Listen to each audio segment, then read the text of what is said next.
Très bien. Et moi, je dis: «J'ai compris». Super. Bonjour la joyeuse communauté. Bienvenue à l'école de l'épanouissement de l'être. Je suis ravie de vous accueillir aujourd'hui. Donc, je suis Joanne, coach thérapeute, et on accueille notre acupuncture de la voie du milieu. C'est comme ça que j'ai décidé de te surnommer Exact. aujourd'hui, Fabien. Voilà. Donc, Fabien Bonjour, Reynaud, bonjour. enchantée de faire cette interview avec toi, puisque tu fais partie de la joyeuse équipe des enseignants experts humanistes de l'école. Donc, merci à toi de te rendre disponible aujourd'hui pour nous parler un peu de ton travail et de ce que tu vas apporter au sein de l'école. Voilà, Avec grand plaisir. Merci à toi aussi, je suis ravi. super. Alors, dis-moi, on va commencer directement. Euh, Ton cours va s'intituler l'énergétique globale. Oui, Voilà. Qu'est-ce que tu sais que l'énergétique globale? Est-ce que tu peux nous en dire un peu plus? eh bien, c'est une approche énergétique globale dans le sens où c'est un petit peu la convergence de tout ce que j'ai appris. Tu parlais d'acupuncture, de voie du milieu. Moi, dans mon parcours, j'ai eu un enseignement d'acupuncture, donc de médecine traditionnelle chinoise, mais aussi d'ostéopathie biodynamique et de différentes traditions. Et en fait, j'ai fait un petit peu la synthèse de toutes ces La synthèse, oui, oui, oui, la synthèse de toutes ces pratiques-là, pour, extraire un petit peu ce qu'il y a de plus simple et de plus efficace pour, prendre soin de soi. Par exemple, clarifier ses émotions, calmer son mental, comment s'ancrer, comment s'aligner. Voilà, donc je nomme ça sous l'appellation énergétique globale. Souvent, les gens parlent d'approche holistique, c'est-à-dire qu'on parle de soi dans sa globalité, c'est-à-dire qu'on est constitué d'un plan physique, d'un plan émotionnel, d'un plan mental, donc ça nous constitue, et aussi par rapport à notre environnement. Donc c'est un petit peu une démarche, une sorte d'initiation à l'énergétique par différents aspects et surtout par beaucoup de pratiques, parce que parler de bien-être, c'est une chose, mais pour être bien, ça passe par le corps en fait. La clé du bien-être, à mon sens, est vraiment par le corps. Et donc, en tout cas, dans ce que je propose, il y aura certes une petite partie théorie, entre guillemets, pour apporter un éclairage sur certains aspects, mais il y aura énormément de pratique, hein. La clé, c'est la pratique, donc il y aura énormément de pratique ensemble.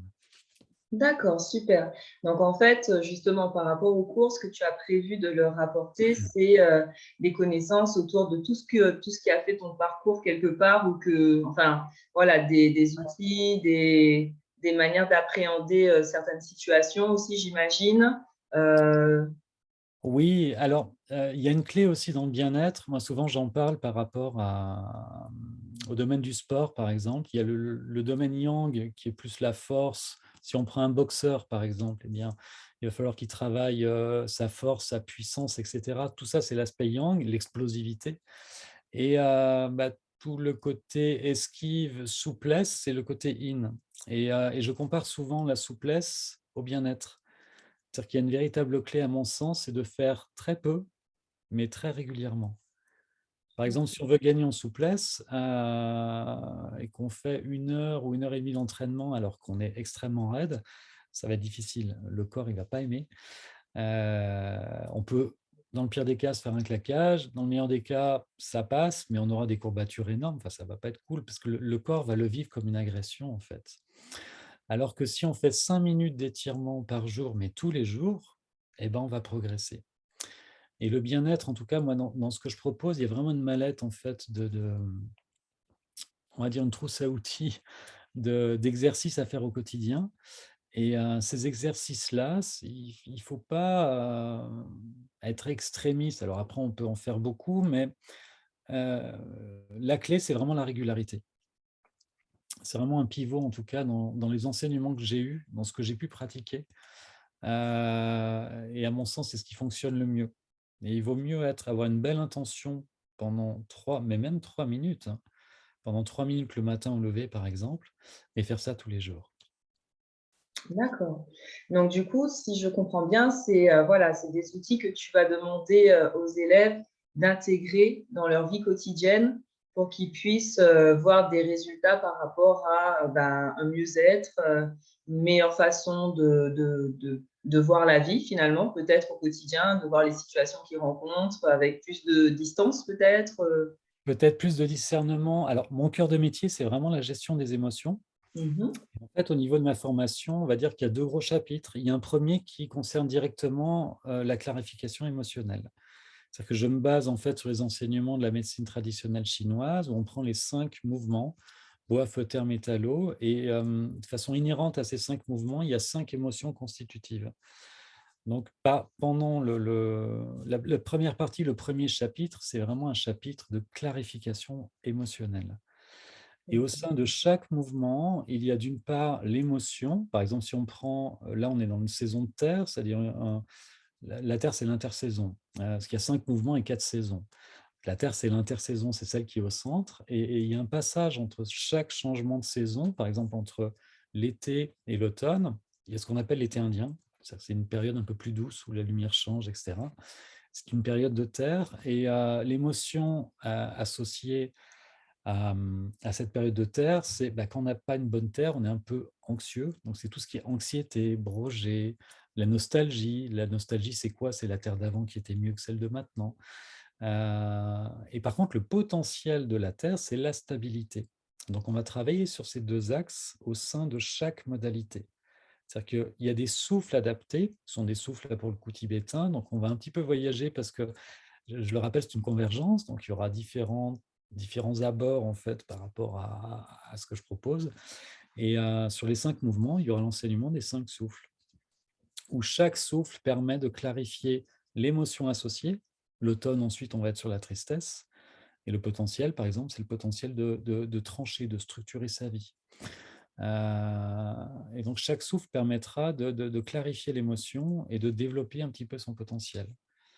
Donc, le premier chapitre, c'est vraiment plus d'autres pratiques qui permettent aussi de nettoyer le mental, on va dire pour se laver à l'intérieur finalement, parce qu'on sait se laver à l'extérieur, on prend une douche, etc. Mais se laver à l'intérieur, alors qu'on accumule énormément d'émotions, et on s'identifie très rapidement aussi à ces émotions. Quand la colère vient, on peut devenir la colère, ou quand la tristesse nous tombe dessus.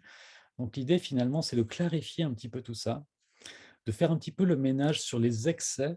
Moi, j'aime bien cette philosophie chinoise dans le sens où il n'y a pas de bien et de mal. Il y a de l'excès et du vide. C'est ça qui peut poser problème. Par exemple, faire, c'est pas forcément mal, mais faire tout le temps sans se ressourcer, ça peut poser un problème. Donc l'idée aussi, c'est, en proposant ça, de se regarder de l'intérieur, parce qu'on arrive bien à voir les autres, mais se voir soi, c'est toujours un petit peu plus difficile. Donc de se regarder, d'avoir des outils concrets pour se clarifier, c'est-à-dire pour se nettoyer à l'intérieur et nettoyer un petit peu ses excès émotionnels. Donc ça, c'est un peu le premier chapitre. Et le deuxième, c'est plus sur une verticalité pour développer son potentiel avec l'abord des chakras. Mais pareil, en fait, hein, on va voir ça, il n'y a pas besoin de prérequis, on va dire. Tu Euh, anticipes ma question. bon, alors vas-y. C'est ça, mais c'est très bien, c'est très très bien. L'idée, c'est ça. Est-ce que toute personne qui n'a aucune connaissance, quelqu'un voilà, qui n'a aucune approche de l'énergétique, peut facilement justement suivre ce cours, voilà. Absolument, c'est le but, et même ils sont les bienvenus. En fait, dans mon activité, moi, je travaille en thérapie en cabinet. Je fais des stages en développement de soi. Donc là, souvent, les gens ont besoin de certaines notions, encore que. Mais je fais aussi des formations professionnelles auprès du personnel hospitalier ou des auxiliaires de vie, etc. Et parfois, même la plupart du temps, j'ai affaire à des professionnels dans différents établissements. Certains prennent soin d'eux par le yoga ou d'autres, et d'autres absolument pas et n'ont aucune connaissance en ce domaine-là. Et ça fait 7 ans que je travaille en formation pro, et ça m'a permis justement, on va dire, de vulgariser un petit peu ces outils, c'est-à-dire d'extraire l'essence, l'efficacité, de prendre quelque chose qui est simple et qui fonctionne. Donc non, il n'y a absolument besoin d'aucun prérequis. Ce sont des outils simples. Alors bien évidemment, il y a un échange, etc. Il y a quand même une technique à acquérir, mais elle n'est pas complexe, elle nécessite ni souplesse, ni technique en qigong, en yoga ou autre. C'est vraiment accessible à tous. Et une fois de plus, c'est vraiment la régularité de ce que l'on peut faire qui apporte beaucoup. et ça marche. Sinon, je ne le ferai pas. Mais c'est comme devenir souple. Vraiment, si vous étirez 5 minutes le matin tous les jours, vous allez gagner en souplesse, c'est mathématique. Et bien là, si vous faites ces exercices-là au quotidien, vous allez gagner en bien-être, c'est automatique. Ok, alors dis-moi, est-ce que ton cours, c'est un cours que l'on peut suivre, prendre en chemin ou voilà, ça nécessite de commencer dès le début pour acquérir au fur et à mesure toute une progression? Euh, Il a été pensé comme ça, en tout cas dans cette vision progressiste. On peut s'arrêter. Il est quand même assez dense, c'est-à-dire que en sur le premier chapitre, déjà, il y a énormément très honnêtement, c'est des outils, moi, qui m'ont été enseignés pour devenir thérapeute. Ça peut paraître assez curieux. Alors pas tous, hein, mais la plupart, oui. Donc c'est une vraie boîte à outils qu'on peut garder, tout le long de sa vie, en fait, hein, vraiment, hein, et qui peut évoluer en plus. C'est ça qui est assez rigolo, c'est-à-dire qu'avec, la magie de l'intention, on peut prendre un exercice simple et rajouter différents paramètres et en fait, pouah, ouvrir ce champ-là d'une façon assez incroyable. C'est-à-dire qu'avec des outils simples, on peut les garder, mais les faire évoluer avec soi aussi. super. Donc, Ouais. une adaptabilité de la méthode et de la pratique en Oui. fonction de notre évolution. Après, le faire de façon partielle, ça me semble pas simple. Peut-être que le premier chapitre peut suffire à lui-même, mais venir directement avec le deuxième, ça me paraît un peu brutal là pour le coup, parce qu'il y a quand même certaines notions énergétiques à incarner. Non seulement à acquérir, parce que ça se fait par l'expérience, mais plus à incarner en fait. Super. Alors, justement, qu'est-ce qui t'a donné envie de te joindre à ce projet de l'école de l'épanouissement de l'être? Ah! 2 choses. Déjà notre rencontre parce qu'on a travaillé sur des projets avant et voilà, je sais qu'humainement ça colle et ça pour moi c'est primordial. Donc déjà par rapport à toi et puis deuxièmement, ça a été une belle coïncidence, c'est-à-dire que c'est venu tu m'as contacté à un moment où je voulais mettre les choses en ligne et comme je me fie énormément aux coïncidences, mais ça s'est joué vraiment presque à l'heure près, quoi. Donc ces 2 paramètres, j'ai pas cherché à comprendre, j'ai foncé tout de suite. Voilà. Super. Par rapport à ton parcours, qu'est-ce qui t'a amené à l'énergétique? Qu'est-ce qui t'a amené justement à emprunter cette voie? Alors que j'ai appelé voie du milieu aujourd'hui, voilà, hein, tu m'as inspiré, Fabien. Voilà, qu'est-ce que ça t'a apporté? Qu'est-ce que ça t'apporte? Et justement, qu'est-ce que ça peut apporter aux personnes en termes d'épanouissement Mmh. de l'être? À la voix du milieu finalement, je ne sais pas si elle est si connue que ça. Parfois certains mots sont galvaudés. Elle est pas évidente dans le sens où c'est une voie dans laquelle, on ne se refuse rien, mais on ne va dans l'excès nulle part. C'est-à-dire qu'il y a pas finalement d'interdit ou de dogme sur: «Je ne dois pas faire ceci, je ne dois pas manger cela ou je dois pas», vous voyez? Mais par contre, on ne tombe pas dans l'excès. En tout cas pour moi, c'est comme ça que je l'entends et moi, c'est à titre personnel, c'est une démarche, assez ancienne, hein. Très jeune, j'ai commencé parce que, je n'étais pas forcément bien dans ma peau et forcément bien, dans le monde dans lequel je vivais. Il me parlait moyen. Autant sur des choses simples, plus concrètes, peut-être du monde paysan que j'ai eu la chance de connaître et cetera, ça m'allait mieux. Mais sur, cette urbanisation, enfin, sur cette façon de vivre, non, ça allait pas et puis voilà, c'est une voie que j'ai suivie au fil des rencontres et que j'ai travaillé depuis plus de 25 ans maintenant. Super. Bah, pour continuer un peu dans cette voie, si on apprenait à te connaître un petit peu plus, Mmh. quelle est cette première chose que tu fais quand tu te lèves le matin? Est-ce que tu as Alors un c'est pas petit pour vendre, truc à ouais, partager? c'est pas pour vendre mes pratiques, mais je fais des pratiques. Quand je me lève, je fais mes pratiques. Je le fais tous les jours. Ok. C'est extrême, ça arrive que je fasse rien. Au matin en tout cas, c'est rare. On va dire que c'est 6 jours sur 7. 6 jours et demi sur 7, je fais mes pratiques et elles sont en fonction de comment je suis. Donc pareil, j'ai on va dire une grande trousse à outils de différentes pratiques. Ça passe par des étirements de corps. Ça peut être des choses très simples. Un étirement, si on veut voir des grands maîtres des étirements, il suffit de voir des chats, par exemple. Si vous avez des chats à la maison, ce sont des grands maîtres.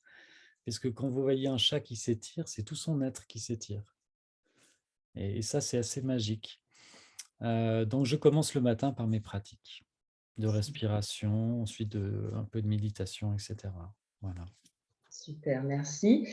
Si je te dis, je ne peux pas vivre sans, comment tu finis cette phrase?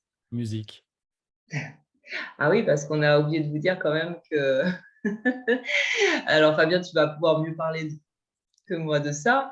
Tu es un musicien, c'est ça? Est-ce qu'on peut dire musicothérapeute aussi, ou tu restes sur l'appellation musicien, créateur, artiste finalement?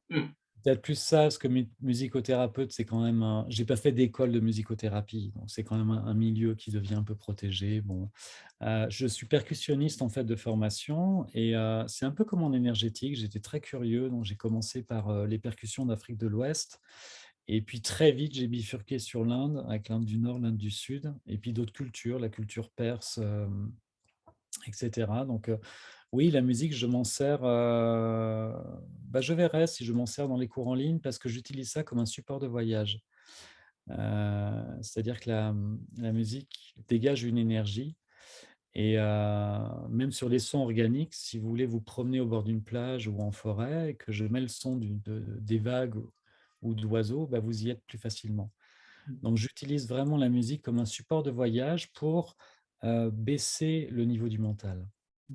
Parce que ce qui limite un petit peu, que ce soit dans les pratiques d'hypnose, de rêve éveillé que je peux faire ou de détente, plus on a un mental qui turbine, on va dire, qui va vite, plus on se limite en fait. C'est pourquoi les enfants vont plus vite dans ces démarches-là.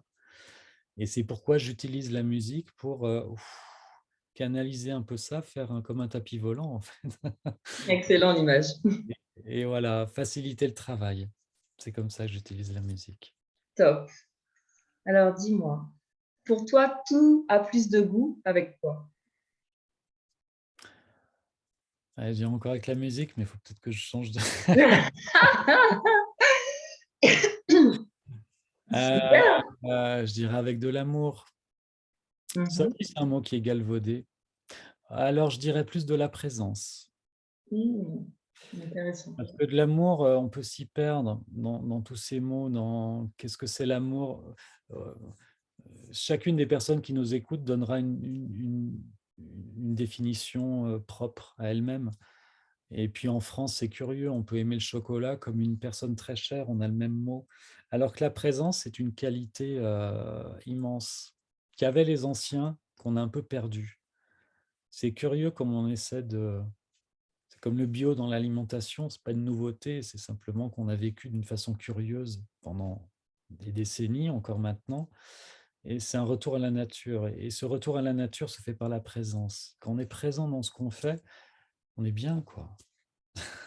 Top. On va justement rester sur ces belles paroles de présence.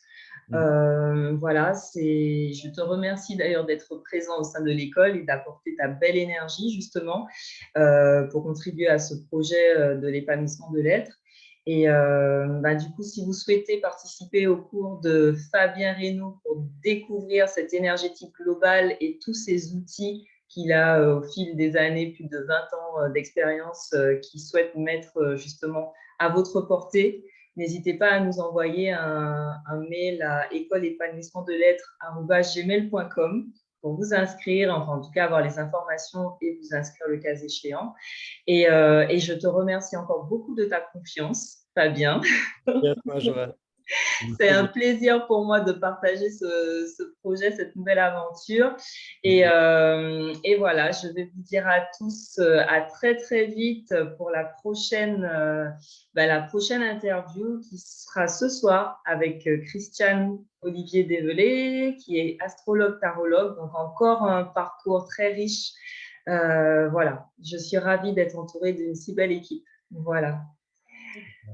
Merci beaucoup, Fabien. Je te dis À à toi, très, très Joël. vite.